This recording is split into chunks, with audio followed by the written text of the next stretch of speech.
And so the real question is not, was Jeffrey Epstein a weirdo who was abusing girls? Yes, we can answer that. The real question is, why was he doing this, on whose behalf, and where did the money come from? And those are the questions that need to be answered. And I think it's entirely fair to ask them. And it's not adequate to say anyone who asked them is somehow desecrating the memory of little girls who died in Texas. I'm not going to put up with that answer. I don't care who gives that answer. That is not acceptable. And I think the real answer is Jeffrey Epstein was working on behalf of intel services, probably not American. And we have every right to ask, on whose behalf was he working? How does a guy go from being a math teacher at the Dalton School in the late 70s with no college degree to having multiple airplanes, a private island, and the largest residential house in Manhattan? Where did all the money come from? And no one has ever gotten to the bottom of that because no one has ever tried. And moreover, it's extremely obvious to anyone who watches that this guy had direct connections to a foreign government. Now, no one's allowed to say that that foreign government is Israel because we have been somehow cowed into thinking that that's naughty. There is nothing wrong with saying that. There is nothing hateful about saying that. There's nothing anti-Semitic about saying that. There's nothing even anti-Israel about saying that. I've spent my entire life pretty much in Washington, where I knew and loved a number of people, including one very close person who worked at CIA. That has never prohibited me from saying, I think the CIA has done some horrible things, murdered a bunch of people, participated in the murder of a sitting US president. It's got a whole trail of crimes.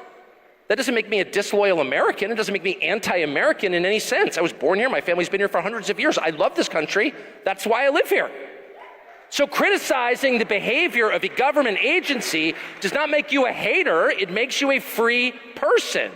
It makes you a citizen. You're allowed to do that because you're not a slave. You're a citizen. And you have a right to expect that your government will not act against your interests, and you have a right to demand that foreign governments not be allowed to act against your interest. That's not creepy. It shouldn't be forbidden.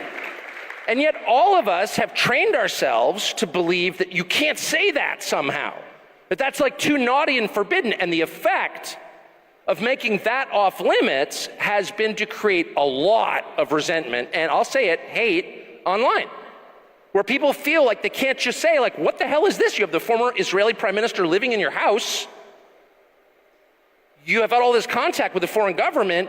Were you working on behalf of Mossad? Were you running a blackmail operation on behalf of a foreign government? By the way, every single person in Washington, D.C. thinks that. I've never met anyone who doesn't think that. I don't know any of them that hate Israel, but no one feels they can say that. Why?